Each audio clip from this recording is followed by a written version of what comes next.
mais um Refletindo com Emmanuel aqui no nosso canal. Hoje, seguindo o que está programado, a gente vai falar um pouquinho sobre a lição 38 do livro Caminho, Verdade e Vida, que é o primeiro livro da série Fonte Viva. O título dessa lição de Emmanuel, psicografada por Chico Xavier, é Pregações. E a passagem do Evangelho diz: E ele lhes disse: Vamos às aldeias vizinhas para que eu ali também pregue, porque para isso vim. Marcos, capítulo 1, versículo 38. E o comentário de Emmanuel ocorre da seguinte forma. Neste versículo de Marcos, Jesus declara ter vindo ao mundo para a pregação.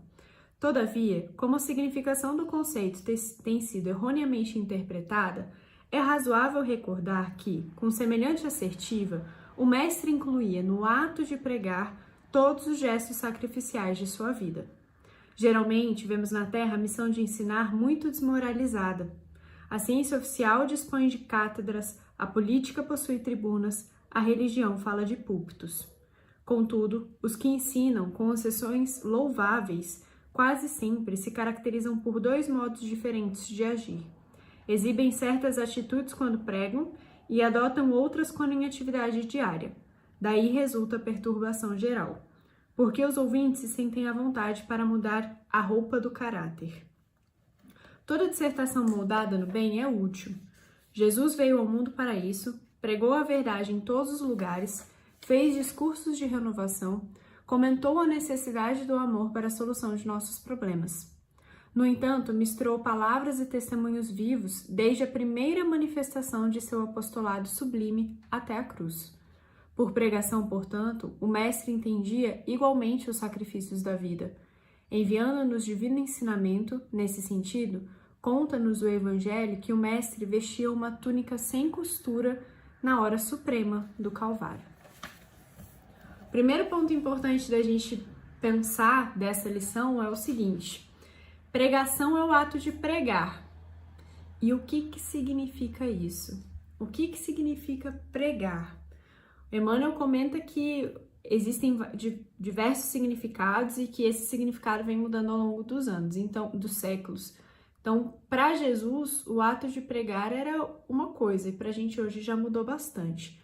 Então, se a gente pega o significado de Jesus, que é o nosso grande exemplo aqui, no primeiro parágrafo Emmanuel diz: o mestre incluía no ato de pregar todos os gestos sacrificiais da vida. Ou seja, o ato de pregar não consiste somente em falar, em ensinar, mas também nos gestos da minha vida, que muitas vezes envolvem sacrifício para estar de acordo com o que eu estou falando.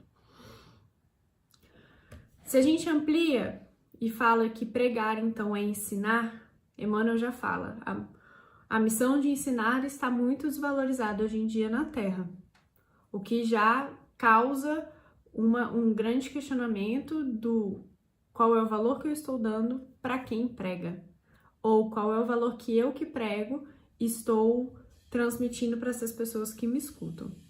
E Emmanuel comenta que na ciência oficial eles têm cátedras, na política tem tribunas e na religião fala de púlpitos.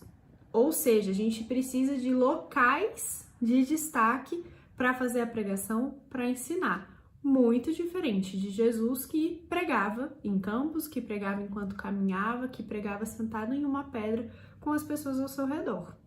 Ao longo do tempo, a gente precisou dessa hierarquia material na hora da pregação, que não é sinônimo de uma hierarquia moral, porque Jesus tinha hierarquia moral e falava sem uma altura material. Ele não precisava disso para ser escutado, não precisava disso para passar os seus ensinamentos. E nós, enquanto humanos, precisamos. A gente precisa de um púlpito, a gente precisa de um lugar mais alto, de um palco, de um microfone na mão, para poder pregar. E disso vem o quê? Que essas pessoas que pregam, muitas vezes, têm dois modos diferentes de agir. Emmanuel deixa muito claro isso. Elas têm certas atitudes quando pregam, então eu venho, falo palavras bonitas, trago bons ensinamentos, mas quando eu fecho esse vídeo, quando eu saio do centro espírita, quando eu saio do meu púlpito de um local em que eu dou aula, por exemplo, as minhas ações são completamente diferentes, elas não condizem com o que eu tô falando.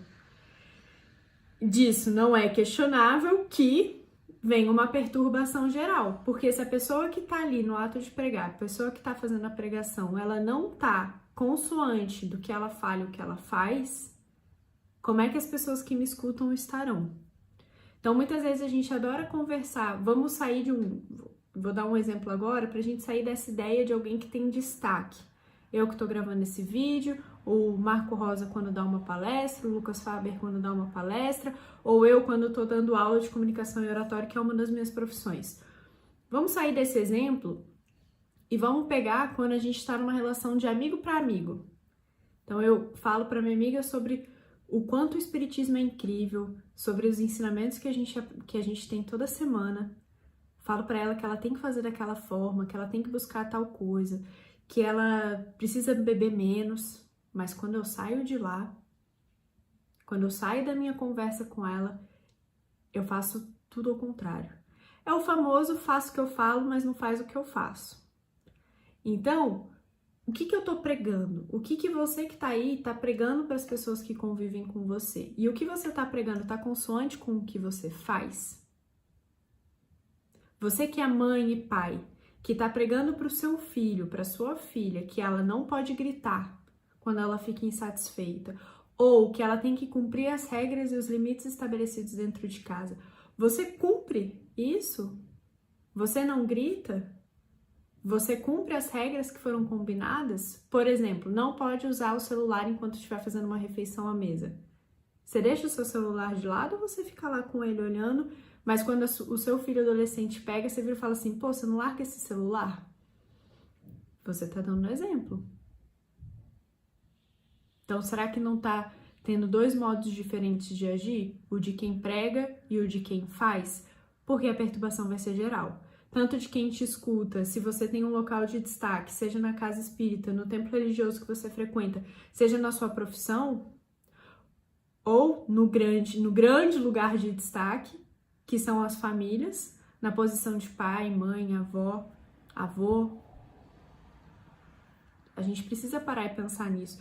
Tirar da ideia de que essas palavras dos ensinamentos da série Fonte Viva só valem para pessoas que já têm uma caminhada e que já fazem palestras ou fazem breves comentários na casa espírita. Não.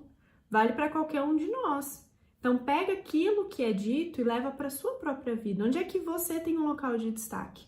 Ah, eu tenho um filho. Então, pronto, você já tem um local de destaque. Você é a mãe, você é a pai. Ah, no meu trabalho, eu não sou o número 1 da empresa, mas eu sou líder de uma equipe. Então, você tem os seus liderados. Para os seus liderados, você tem um local de destaque. Como é que está a sua pregação com eles? Então, essa perturbação geral, ela não vira uma grande surpresa. Se a gente para analisar que as pessoas que estão se inspirando na gente, se as pessoas que estão aprendendo algo com você, comigo, conosco, se elas não conseguem encontrar essa lógica, para elas vai ficar fácil mudar roupa de caráter também. Para elas não vai fazer sentido ter um único comportamento, na realidade ter um comportamento consoante, homogêneo. E Jesus comenta aqui que, aliás, Emmanuel comenta de que pregar envolve gestos sacrificiais da vida. Então a gente vai precisar fazer uns sacrifícios. Eu dei o exemplo de que eu dou aula de comunicação e oratória. Se eu saio de lá, da aula, com os meus alunos ou com os mentorandos, falando tudo errado português, que é algo que eu converso com eles, que eu fico emitindo vários erros do que a gente conversa, eu vou precisar fazer um sacrifício de estar mais atenta. Assim como no Centro Espírita. Eu tô falando nesse vídeo, vou sair daqui refletindo. Será que em algum momento eu tô sendo dissonante na minha pregação? Onde é que eu preciso melhorar para ficar mais próxima? Mas atenção, eu queria deixar essa atenção pra gente encerrar o vídeo de que gestos sacrificiais da vida é diferente de ser perfeito. Porque a gente pode cair na ilusão de, depois de todo esse vídeo, você virar pra mim e falar assim, mas Laís, não dá pra ser perfeito 24 horas por dia.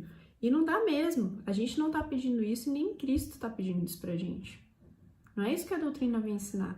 Mas de que eu preciso tentar me melhorar pouco a pouco e estar atento ao que eu estou fazendo no meu dia a dia. Nisso que a gente vai evoluindo. A grande questão do espiritismo é essa, eles não pedem, o espiritismo não nos pede perfeição em uma encarnação, pelo contrário, ele fala que isso é muito difícil, mas ele pede o nosso esforço pessoal, a nossa busca pela reforma íntima diária, a nossa tentativa e dedicação no nosso desenvolvimento. Para que, quem sabe, um dia, daqui muitas encarnações, a gente encerre a nossa vida como Cristo encerrou, e Emmanuel fechou a lição dizendo: conta-nos o Evangelho que o Mestre vestiu uma túnica sem costura na hora suprema do Calvário. O que significa isso? Ele não mudava de roupa. Então a túnica dele não tinha costura, ela era inteira, como ele sempre foi inteiro. E esse é o convite que eles nos fazem, de pouco a pouco a gente tentar se melhorar, ficar atento às nossas pregações para que as nossas pregações e os comportamentos fora dela sejam o mais próximos possíveis. É uma lição árdua, exige esforço, exige atenção, mas que nós somos perfeitamente capazes de realizá-las. Fiquem com Deus, obrigada pela atenção e pelo acompanhamento dos nossos vídeos. Até a próxima!